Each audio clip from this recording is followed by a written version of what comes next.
Hello students, good afternoon.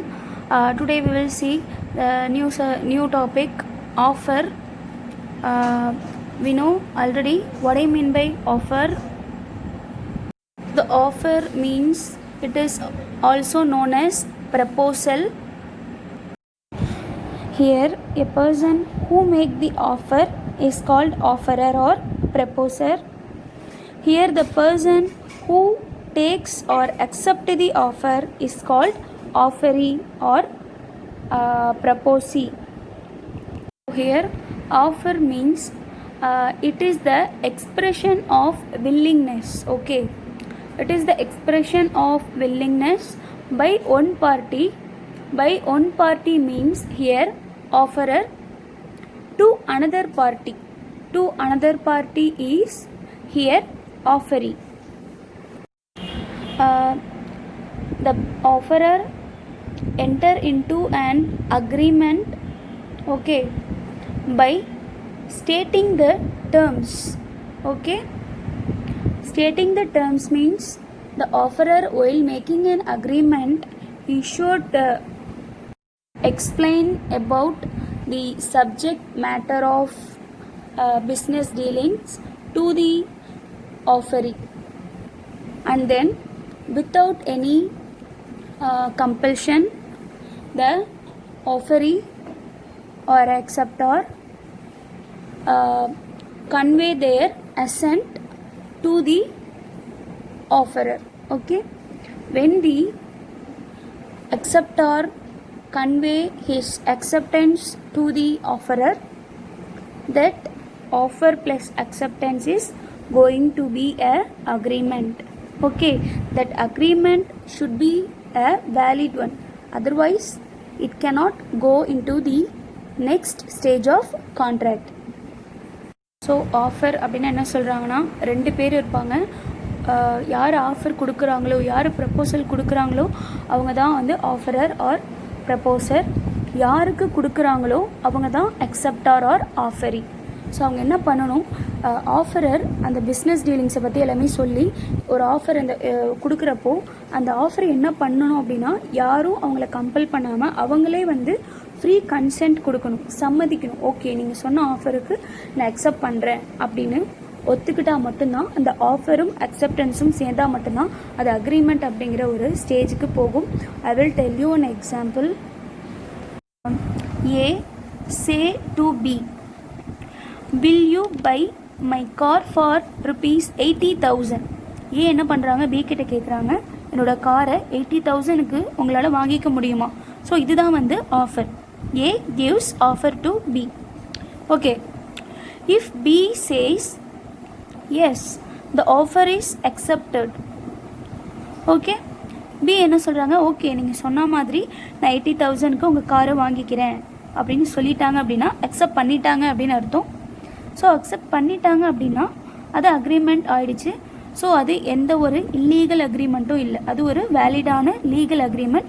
So அப்போது contract அப்படிங்கிறது form ஆகுது. Next one we will see what are the basic characteristics or features or nature of proposal or offer. Okay, let's see one by one. For valid proposal, at least two party is compulsory. Okay, because one party cannot make any agreement. Okay, so two party minimum is two party or more than two party. Okay, offerer, acceptor. Okay, the proposal may be a positive side or negative side. Okay, if the proposal is a positive one, it will be a valid contract. Okay, if it is a negative side, if it is a negative one, then it is a illegal one, so it cannot be considered as a contract. Okay, third one, it must be made to obtain assent. Okay, assent means சம்மதம். ஓகேவா, கண்டிப்பாக ஒரு offer கொடுக்குறப்போ அது அவங்களே வந்து ஒத்துக்கணும். Okay, அக்செப்டாரே வந்து ஒத்துக்கணும்.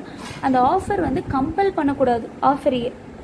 ஓகே, ஆஃபர் ஜஸ்ட்டு கொடுக்கணும், அக்செப்ட் பண்ணுறவங்க அதை அக்செப்ட் பண்ணலாம், இல்லை அக்செப்ட் பண்ணாமையும் இருக்கலாம். ஓகே, அது அவங்களோட wish. The intention of proposal should be a legal relation, okay, because only legal transactions, legal dealings are only valid, okay, illegal always void one.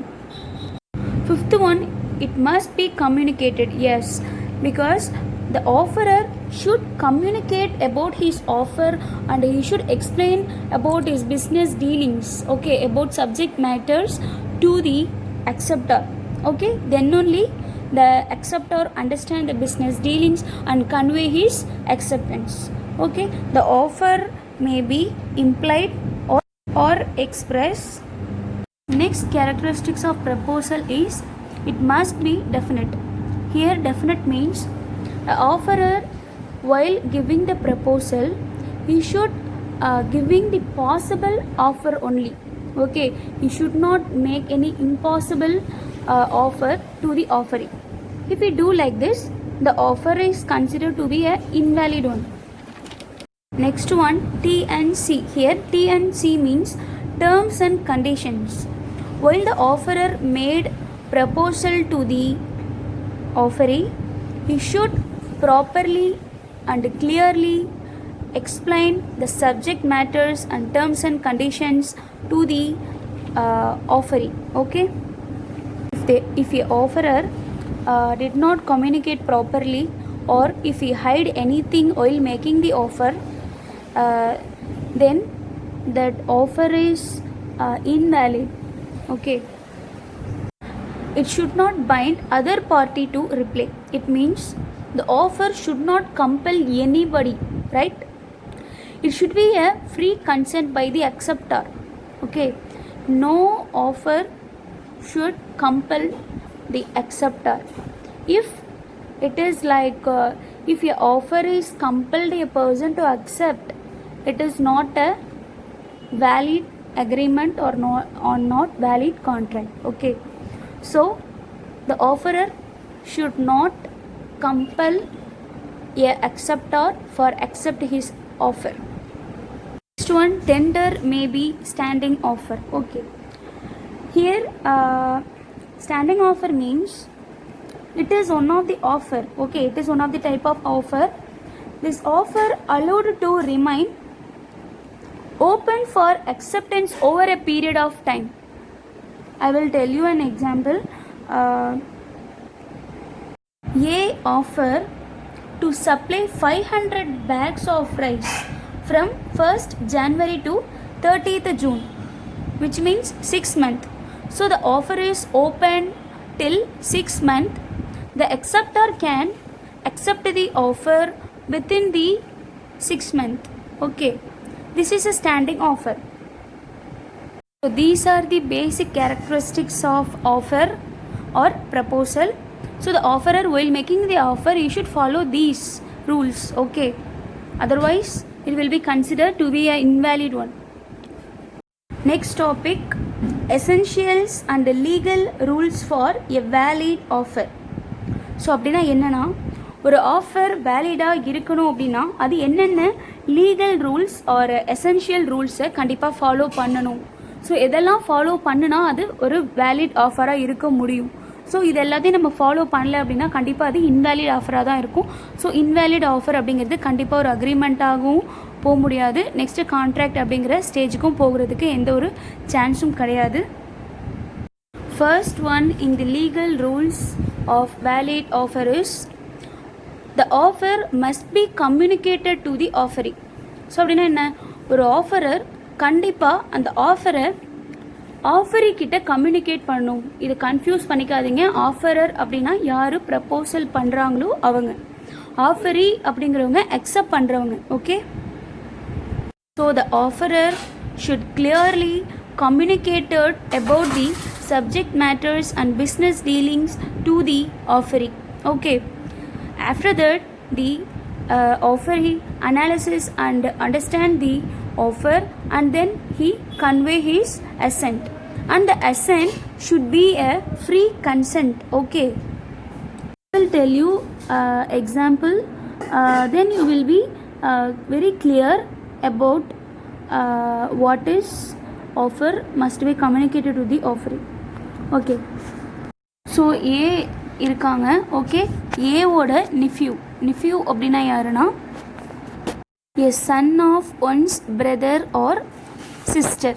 Okay, so என்ன ஆகுதுன்னா ஏவோட நிஃப்யூ என்ன பண்ணுறாங்க, அவங்க வீட்டிலேருந்து மிஸ் ஆகிடுறாங்க, காணாமல் போயிடுறாங்க. ஸோ ஏ என்ன பண்ணுறாங்க அப்படின்னா அவங்க வீட்டில் வேலை பார்க்குற ஒரு சர்வெண்ட்டை அனுப்பி மிஸ் ஆன அந்த நிஃப்யூவை தேட சொல்கிறாங்க. ஓகேவா? ஸோ ஏவோட சர்வெண்ட் என்ன பண்ணுறாங்க, அந்த நிஃப்யூவை தேடுறதுக்காக வெளியே போயிடுறாங்க. ஸோ வெளியே போனதுக்கு அப்புறம் தான் என்ன பண்ணுறாங்க, ஏ என்ன பண்ணுறாங்க, ஒரு அனௌன்ஸ்மெண்ட் கொடுக்குறாங்க. என்ன அனௌன்ஸ்மெண்ட் அப்படின்னா, அந்த மிஸ் ஆன அந்த பையனை யார் கண்டுபிடிச்சி கொடுக்குறாங்களோ அவங்களுக்கு ₹500 ரிவார்டாக வந்து கொடுக்குறேன் அப்படிங்கிற ஒரு அனௌன்ஸ்மெண்ட்டை கொடுக்குறாங்க. இந்த அனௌன்ஸ்மெண்ட் சர்வெண்ட்டுக்கு தெரியாது, சர்வெண்ட் கிட்ட கன்வே பண்ணவும் இல்லை. ஸோ அதுக்கப்புறம் என்ன ஆகுதுன்னா, அந்த ரிவார்டை பற்றின விஷயம் தெரியாமலேயே அந்த சர்வெண்ட் அந்த பாயை கண்டுபிடிச்சிடுறான். கண்டுபிடிச்சி அவங்க ஓனர்கிட்ட, அதாவது ஏ கிட்ட சேர்த்துட்டான். அதுக்கப்புறம் தான் அவனுக்கு என்ன தெரிய வருதுன்னா, அந்த ரிவார்டை பற்றியே தெரிய வருது. ஓகே, ஸோ என்ன பண்ணுறாரு அப்படின்னா, அந்த ரிவார்டை வந்து ரெக்கவர் பண்ணுறதுக்காக ஏ கிட்ட கேட்குறாங்க. ஸோ ஏவும் கொடுக்கல. ஸோ ரிவார்டை ரெக்கவர் பண்ணுறதுக்காக கோர்ட்டில் வந்து கேஸ் போடுறாங்க. அந்த கேஸ் வந்து ஃபெயிலியர் ஆகுது. ஏன் ஃபெயிலியர் ஆகுதுன்னா, ஏ வந்து இந்த ரிவார்டை இவங்கக்கிட்ட கன்வே பண்ணலை. ஸோ இந்த ரிவார்டை பற்றி தெரியாது, சர்வெண்ட்டுக்கு தெரியாது. ஸோ ஒரு விஷயத்தை கம்யூனிகேட் பண்ணாமல் இருக்காங்க. ஸோ அப்போ அவங்க 2 பேருக்கும் உள்ள டீலிங்கில் ரிவார்ட் கொடுக்குறேன் அப்படின்னு ஏ சொல்லலை. So a servant was not entitled to the reward. ஏன் அப்படின்னா அந்த ரிவார்டை பற்றி கன்வே பண்ணலை ஏ. ஸோ சர்வெண்ட்டுக்கு அந்த ரிவார்டை வாங்கிறதுக்கான எந்த ஒரு ரைட்ஸும் கிடையாது. Okay, the next legal rules of valid offer is the offer must be certain, definite and not vague, ambiguous and uncertain, which means an offerer while explaining the terms and conditions, okay, or an offerer while explaining any information about the business dealings or make any offer to the offeree, you should clearly explain the terms and conditions. Okay, depends upon the understanding capacity of the offeree. Okay, it should not be vague, because if it is vague and cannot understand by the offeree, then the offer is not a valid one. Okay, I will tell you an example. So here there is an easy example. A offer to sell a oil, but he did not mention what kind of oil it is. Okay, so the acceptor, without knowing what type of oil it is, he accepted the offer. Okay, so this is not a valid one, because A should convey to the offeree while making the dealings, he should say about the kind of oil. அதாவது என்ன அப்படின்னா, ஏ வந்து பிக்கு 100 tons of oil sale பண்ணுறேன் அப்படின்னு சொல்லியிருக்காங்க. Okay, ஆனால் அவங்க என்ன இதில் கிளியராக மென்ஷன் பண்ணலைன்னா, என்ன விதமான ஆயிலை வந்து சேல் பண்ணுறேன் அப்படின்னு ஆஃபர் கொடுத்தாங்க அப்படிங்கிறத கிளியராக மென்ஷன் பண்ணலை. ஸோ பி எப்படி வந்து அவங்க அக்செப்ட் பண்ணிப்பாங்க? ஸோ அக்செப்ட் பண்ணாலும் அவங்க என்ன தெரியாமல் அக்செப்ட் பண்ணுவாங்க, என்ன டைப் ஆஃப் ஆயிலை பி ஆஃபர் பண்ணுறாங்க அப்படின்னே தெரியாமல் அந்த ஆஃபரை அக்செப்ட் பண்ணுவாங்க. ஸோ அந்த மாதிரி ஒரு ஆஃபரை அவங்க அக்செப்ட் பண்ணாங்கன்னா அது கண்டிப்பாக வந்து ஒரு இன்வேலிடான ஒரு கான்ட்ராக்டாக தான் இருக்கும். ஸோ அது கான்ட்ராக்ட்னே நம்ம சொல்ல முடியாது. இன்வேலிடான ஒரு விஷயம் அக்ரிமெண்ட்டோட ஸ்டேஜ்லேயே வந்து கம்ப்ளீட் ஆகிடும், டெர்மினேட் ஆகிடும். அது கான்ட்ராக்ட் அப்படிங்கிற ஸ்டேஜுக்கே வர முடியாது. Third one, under the essential and legal rules of valid offer, the offer must be capable of creating legal relation. Okay, ஒரு ஆஃபர் இருக்குது அப்படின்னா அது கண்டிப்பாக ஒரு லீகல் விஷயத்தை தான், ஒரு லீகல் டீலிங்ஸ்க்காக தான் அந்த ஆஃபர் போடணுமே தவிர எந்த ஒரு இல்லீகல் விஷயத்துக்காகவும் அந்த ஆஃபர் இருக்கக்கூடாது. ஒரு இல்லீகல் விஷயத்துக்காக if he making the offer, it is not an offer, it is a void one. Social invitation is not create legal relation. I will tell you an example. Okay, students, I already told you social invitations is not a contract. Okay, only trade business dealings are considered to be a contract. Okay, I will tell you an example. A invite B for dinner. Okay, A என்ன பண்ணுறாங்க, BA டின்னருக்கு வர சொல்கிறாங்க, offer கொடுக்குறாங்க. B என்ன பண்ணுறாங்க, okay நான் டின்னருக்கு வரேன் அப்படின்னு சொல்கிறாங்க, அக்செப்ட் பண்ணிட்டாங்க. ஆனால் என்ன ஆச்சு அப்படின்னா, ஏதோ ஒரு சுச்சுவேஷன், ஓகே வரேன் அப்படின்னு சொல்லிட்டு பி என்ன பண்ணல, அந்த டின்னருக்கு வரல. ஓகே, ஆர் ஏ என்ன பண்ணுறாங்க, இன்விடேஷன் அதாவது இன்வைட் பண்ணிட்டு டின்னருக்கு வாங்க அப்படின்னு இன்வைட் பண்ணிவிட்டு ஏ என்ன பண்ணுறாங்கன்னா டின்னரே மேக் பண்ணல. ஓகே, டின்னரே ரெடி பண்ணல. மேபி ஏதோ ஒரு ப்ராப்ளம்ஸ் இருக்கலாம், வேறு ஏதாவது ஒரு சுச்சுவேஷனால் டின்னரே மேக் பண்ணல. அதுக்காக என்ன பண்ண முடியாது, பி வந்து கோர்ட்டில் போய்ட்டு கேஸ் போட முடியாது. ஓகே, எனக்கு டின்னருக்கு இன்வைட் பண்ணதே ஏ தான், இப்போ வந்து டின்னருக்கு போனால் ஏ வந்து டின்னரே மேக் பண்ணல அப்படின்ட்டு போயிட்டு கோர்ட்டில் கேஸ் போட முடியாது, right? Because it is just a social invitation. Okay, only business related dealings are considered to be a contract. Next one under the essentials and legal rules of valid offer is, an offer may be express or implied. ஒரு offer கொடுக்கும்போது he may be send the offer through express or implied. Okay, அதாவது ஒரு ஆஃபரை எக்ஸ்ப்ரெஸ்ஸாகவும் கொடுக்கலாம், implied நேச்சராகவும் கொடுக்கலாம். Here the express offer means through words or written or spoken. Okay, these types of offers are called express offer. Okay, and implied means the offer is expressed by means of their conduct, by means of their behavior. Okay, it is called implied. I will tell you clearly while see the topic types of offer in coming class. Okay, next one under the essentials of legal rules of valid offer is communication of complete offer. I will tell you an example for it. ஏ என்ன பண்ணுறாங்கன்னா ஒரு offer கொடுக்குறாங்க பிக்கு.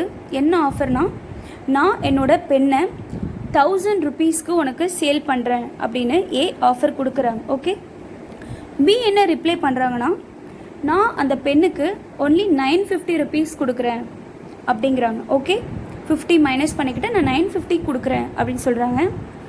ஏ என்ன பண்ணுறாங்க அப்படின்னா, இல்லை refuse பண்ணிடுறாங்க. நோ, நான் 1000க்கு தான் கொடுப்பேன், 950க்கு கொடுக்க மாட்டேன் அப்படின்னு ரெஃப்யூஸ் பண்ணிடுறாங்க. ஸோ பி மறுபடியும் என்ன பண்ணுறாங்கன்னா, ஓகே நான் அக்ரி பண்ணிக்கிறேன், நீங்கள் சொன்ன மாதிரியே 1000க்கு நான் வாங்குறதுக்கு அக்ரி பண்ணிக்கிறேன் அப்படின்னு ஃபைனலாக ஒத்துக்கிட்டாங்க. ஓகே, இங்கே கவுண்டர் ஆஃபர் அப்படிங்கிறது எது அப்படின்னா, ஸோ கவுண்டர் ஆஃபர் அப்படிங்கிறது பை பண்ணுறேன்னு சொல்லியிருக்காங்க பார்த்தீங்களா, பி 950 rupeesக்கு நான் பை பண்ணுறேன் அப்படின்னு சொல்லி அதை அக்செப்ட் பண்ணாமல் இல்லை 1000க்கு தான் நான் சேல் பண்ணுவேன் அப்படின்னு சொல்கிறாங்க பார்த்தீங்களா.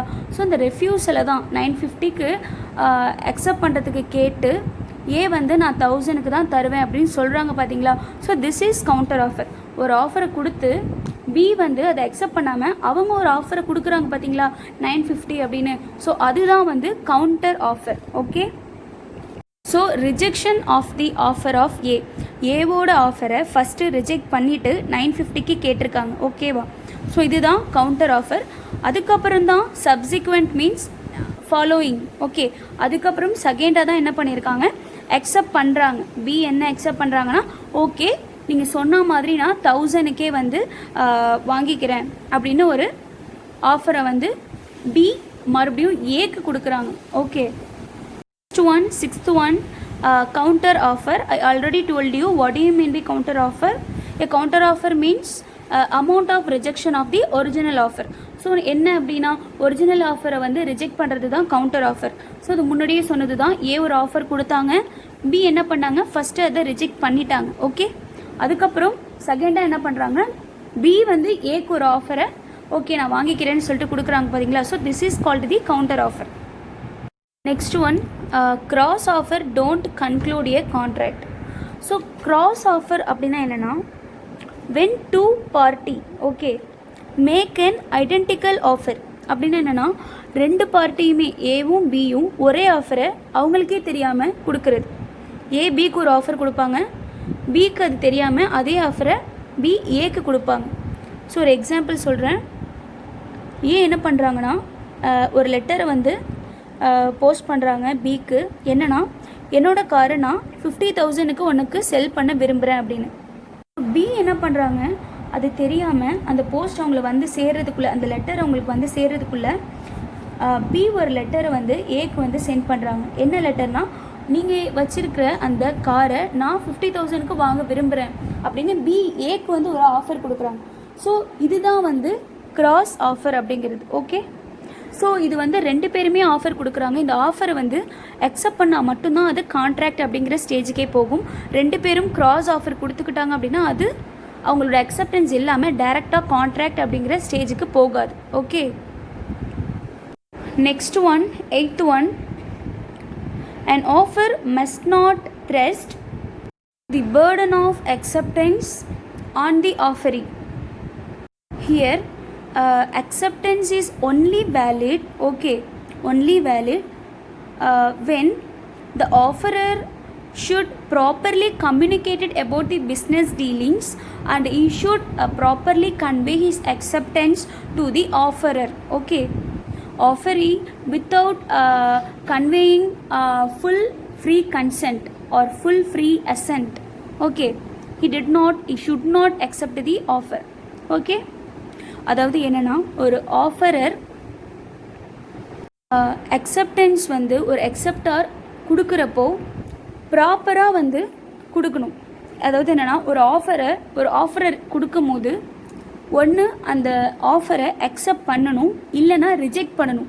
ஓகே, அதை விட்டுட்டு ஒரு சீக்ரெட் மெயின்டைன் பண்ணக்கூடாது. இப்படியும் பண்ணுவேன் அப்படியும் பண்ணல, ஓகே இது சாட்டிஸ்ஃபை ஆனால் இது ஓகே நான் இதை அக்செப்ட் பண்ணிப்பேன், இப்போதைக்கு இதை அக்செப்ட் பண்ணிவிட்டு ஃப்யூச்சரில் சரியா இல்லைன்னா நான் ரிஜெக்ட் பண்ணிவிடுவேன், அப்படிலாம் சொல்லக்கூடாது. அதாவது என்னென்னா ஒரு ஆஃபரை அக்செப்ட் பண்ணுற மாதிரி இருந்தால் பி அதை அக்செப்ட் பண்ணணும். இல்லை ஏ கொடுக்குற ஆஃபர் பிடிச்சிருந்தா அக்செப்ட் பண்ணணும், இல்லைனா ரிஜெக்ட் பண்ணணும். எதுவும் வந்து சீக்ரெட்டாக மெயின்டைன் பண்ணக்கூடாது. ஓகே, ஒரு ஆஃபர் கொடுக்கும் போது பி சைலண்ட்டாக இருக்காங்க, எந்த ஒரு அக்செப்டன்ஸையும் கன்வே பண்ணலை ஏக்கு அப்படின்னா அது கண்டிப்பாக வந்து ஒரு அக்ரிமெண்ட் ஆகாது. அது வந்து ஒரு இன்வேலிடான ஒரு அக்ரிமெண்ட்டாக ஒரு ஆஃபராக ஆகிடும். Okay, next one, under the legal rules of valid offer is an offer must be different from invitation to offer. Okay, அதாவது ஒரு ஆஃபர் அப்படிங்கிறது வேறு, இன்விடேஷன் டு ஆஃபர் அப்படிங்கிறது வேறு. ஓகே, ரெண்டையும் கன்ஃபியூஸ் பண்ணிக்காதீங்க. ஐ will tell you one example for it. ஒரு restaurant நீங்கள் போகிறீங்க அப்படின்னா அங்கே மெனு கார்டு இருக்கும். ஓகே, ஸோ இந்த மெனு கார்டில் என்னென்னா இருக்குமோ அது எல்லாமே தான் வந்து ஒரு இன்விடேஷன் ஆஃப் ஆஃபர். ஓகே, அதில் நமக்கு எது பிடிச்சிருக்கோ அதை நம்ம வந்து செலக்ட் பண்ணிக்கலாம். Okay, next one, other example என்ன அப்படின்னா, இப்போ நீங்கள் சூப்பர் மார்க்கெட்டோ ஒரு எனி ஷோரூமோ போகிறீங்க அப்படின்னா அங்கே குட்ஸில் வந்து ப்ரைஸ் டேக் இருக்கும். இப்போ ட்ரெஸ்ஸே இருக்குன்னா ட்ரெஸ்ஸில் வந்து அதுக்கான ப்ரைஸ் டேக் வந்து இருக்கும். ஓகே, குட்ஸாக இருந்தால் ப்ரைஸ் டேக் இருக்கும். ஒரு ஃபிஷ்ஷே நீங்கள் வாங்க போனீங்கன்னா அந்த ஃபிஷ் டேங்க்கில் ப்ரைஸ் வந்து எழுதி ஒட்டியிருப்பாங்க. ஸோ அது வந்து என்னன்னா one of the invitation of proposal, one of the invitation of offer. Okay, நம்ம என்ன பண்ணலாம் அப்படின்னா, நமக்கு அதை பை பண்ண விருப்பம் இருந்துச்சு, அந்த ப்ரைஸுக்கு நம்ம பை பண்ண விரும்புகிறோம் அப்படின்னா நம்ம பை பண்ணலாம். ஓகே, நம்ம வந்து என்ன பண்ணக்கூடாது, அங்கே இருக்கிற கேஷியரையோ இல்லை சேல்ஸ்மேனையோ அக்செப்ட் பண்ண வைக்கக்கூடாது. இது கம்மியாக எனக்கு கொடுங்க, கம்மியாக கொடுங்க அப்படின்ட்டு ரொம்ப அவங்கள கம்பல் பண்ணக்கூடாது. ஓகே, விருப்பம் இருந்தால் வாங்கணும், இல்லைன்னா வாங்கணுங்கிற அவசியம் இல்லை. அவங்களும் நம்மளை என்ன பண்ண மாட்டாங்க, they will not compel to buy his product for a certain price. நமக்கு அந்த ப்ரைஸ் விருப்பம் இருந்தால் வாங்கலாம், இல்லைன்னா வாங்கணுங்கிற எந்த ஒரு அவசியம் கிடையாது. அனதர் எக்ஸாம்பிள், இப்போது ஒரு நியூஸ் பேப்பரில் ஒரு அட்வர்டைஸ்மெண்ட் பார்க்குறோம். ஸோ அந்த அட்வர்டைஸ்மெண்ட் எதுக்கான அட்வர்டைஸ்மெண்ட்டாக இருக்குது அப்படின்னா ஒரு ஜாப் அப்ளிகேஷன். ஓகே, அதை வந்து என்ன பண்ணுறாங்க, கம்பெனியில் இன்வைட் பண்ணுறாங்க, இந்த ஜாப்க்கு யார் சூட்டபிள் பர்சனோ நீங்கள் வந்து அப்ளை பண்ணலாம் அப்படின்னு. So it is one of the type of invitation of offer. Okay, so நம்ம என்ன பண்ணலாம், நமக்கு விருப்பம் இருந்துச்சு அப்படின்னா அந்த ஆஃபருக்கு நம்ம ரிப்ளை பண்ணலாம், அக்செப்ட் பண்ணலாம். Okay, next one, offerer should have an intention to obtain the consent of the offeree. I already told you an example for this. I again tell you the example. A menu cards in the restaurant. Okay, so என்ன பண்ணுறாங்க அப்படின்னா ஒரு menu card அப்படிங்கிறது offer. Okay, ஒரு ரெஸ்டாரண்ட்டில் menu கார்டை offer பண்ணுறாங்க, ஒரு ஆஃபரர் மெனு கார்டை கொடுக்குறாங்க. ஸோ அதுலேருந்து என்ன எதுக்காக அவங்க கொடுக்குறாங்கன்னா for obtaining the acceptance.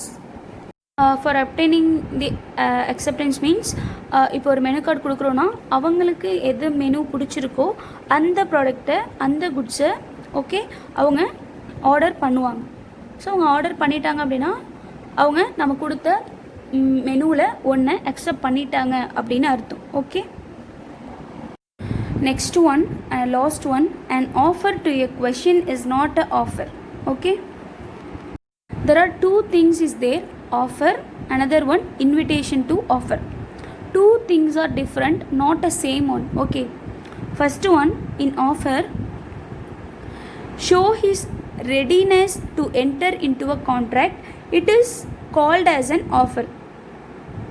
Offer அப்படின்னா அது அடுத்த கட்டத்துக்கு போகணும், அதாவது ஆஃபர்லேருந்து அக்செப்டன்ஸ்லேருந்து ப்ராமிஸ்லேருந்து அக்ரிமெண்ட்லேருந்து கான்ட்ராக்ட். ஸோ அந்த மாதிரி அடுத்த ஸ்டேஜுக்கு போகிறது தான் நம்ம ஜென்ரலி ஆஃபர் அப்படின்னு சொல்கிறோம். ஓகே, இன்விடேஷன் டு ஆஃபர் அப்படின்னா அது ஒரு நியூ ஆஃபர் கொடுத்து அதை அக்செப்ட் பண்ணுறதுக்கான ஒரு ஜஸ்ட் இன்விடேஷனே தவிர it is not a original offer. Okay, so this is the example. A person invites offer to make an offer to him. அப்படின்னு என்னென்னா ஜஸ்ட் நம்ம ஆஃபரை இன்வைட் பண்ணுறோம். It is just an invitation for an offer, but it is not a offer. Okay, see the second one, the offer means it is the purpose of entering contract. I already told you generally an offer அப்படின்னா அடுத்தடுத்த ஸ்டேஜுக்கு எதுக்காக offer கொடுக்குறாங்கன்னா final stage லீகலாக இருந்தால் மட்டும்தான் அது contract அப்படிங்கிற ஸ்டேஜுக்கு போகும். ஸோ அதுக்காக கொடுக்கப்படுறது தான் offer. See the second one, it is the purpose of enter offer. I already told you invitation of offer is not a offer. Okay, it is just an invite for offer. So invitation of ஆஃபரில் அதோட purpose என்னென்னா யார் அந்த இன்விடேஷனை accept பண்ணுறாங்களோ அவங்க தான் starting ஸ்டேஜுக்கு வருவாங்க. ஓகே, இன்விடேஷனை அக்செப்ட் பண்ணிவிட்டு யார் அந்த ஆஃபரை கொடுக்குறாங்களோ அவங்கக்கிட்ட இந்த டீலிங் பேசி அடுத்த ஸ்டேஜுக்கு போகிறதுக்காக வருவாங்க. Okay, it is a starting stage. Next one, third one, offer results in a contract. So ஆஃபரை பொறுத்த வரைக்கும் ஆஃபர் எதுக்காக கொடுக்குறாங்க, நார்மலி ஜென்ரலி ஆஃபர் எதுக்காக கொடுக்குறாங்கன்னா ஒரு கான்ட்ராக்ட் போடணும் அப்படிங்கிற ஒரு பர்பஸ்க்காக. இன்விடேஷன் ஆஃப் ஆஃபர் அப்படின்னு என்னென்னா அது எதுக்கான ரிசல்ட்ஸ் அப்படின்னா starting stage of offer. Invitation of offer அப்படிங்கிறது ஒரு இன்விடேஷன் எதுக்காக அப்படின்னா newly for creating a offer to the public. Okay, I will tell you an example. So this is the example. First I will tell you the example for offer. Okay, application filled in by a prospective applicable to the institution, a student seeking admission in educational institution. ஒரு student என்ன பண்ணுறாங்க அப்படின்னா ஒரு educational இன்ஸ்டிடியூஷனில் join பண்ணுறதுக்காக அவங்க அப்ளிகேஷனை fill பண்ணுறாங்க. Okay, so இது எதுக்காக அப்படின்னா என்ன கான்ட்ராக்ட் இங்கே இருக்குது அப்படின்னா அவங்க அந்த எதுக்காக அதை ஃபில் பண்ணுறாங்கன்னா அவங்க 3 இயர்ஸோ இல்லை 5 இயர்ஸோ அந்த இன்ஸ்டிடியூஷனில் ஸ்டடி பண்ணுறதுக்காக. Okay, this is offer. Invitation of offer அப்படின்னு என்னென்னா ஒரு கம்பெனியில் ஒரு ப்ராஸ்பெக்டஸை இஷ்யூ பண்ணுறாங்க. ப்ராஸ்பெக்டஸ் அப்படின்னு என்னென்னா அந்த கம்பெனியோட ஃபுல் டீட்டெயில்ஸ் வந்து அதில் இருக்கும். ஓகே, ஸோ இன்ட்ரெஸ்டட் பார்ட்டிஸ் யார் வேணாலும் என்ன பண்ணலாம், கம்பெனியோட ப்ராஸ்பெக்டஸை ரீட் பண்ணலாம். ஸோ அதை ரீட் பண்ணுறது மூலமா கம்பெனியோட எந்த சுச்சுவேஷனில் கம்பெனி இருக்குது, அவங்களோட பொசிஷன் எந்த லெவலில் இருக்குது, அவங்க வந்து ரொம்ப ரிச் கம்பெனியாக, அவங்க வந்து இப்போ தான் வந்து ஸ்டார்ட் பண்ணியிருக்காங்களா, அவங்க அதிகமான ப்ராஃபிட் ஏர்ன் பண்ணியிருக்காங்களா, இல்லை லாஸில் போயிட்டுருக்கா. ஸோ எல்லா இன்ஃபர்மேஷனையும் தெரிஞ்சுக்க முடியும். ஓகே, ஸோ இதெல்லாம் ஏன் தெரிஞ்சுக்கிறாங்கன்னா, இப்போ ஒரு பர்சன் வந்து அந்த கம்பெனியில் ஷேர் வாங்க போகிறாங்க, ஏதோ ஒரு இன்வெஸ்ட்மெண்ட் மேக் பண்ண போகிறாங்கன்னா கண்டிப்பாக அவங்க அந்த ப்ராஸ்பெக்டஸை ரீட் பண்ணுவாங்க. ஸோ இப்போது யாரெல்லாம் அந்த ப்ராஸ்பெக்டஸை ரீட் பண்ணுறாங்களோ, அந்த கம்பெனியோட ப்ராஸ்பெக்டஸை ரீட் பண்ணுறாங்களோ, அவங்க எல்லாருமே இன்வெஸ்ட் பண்ணி ஆகணும் அப்படிங்கிறது கிடையவே கிடையாது.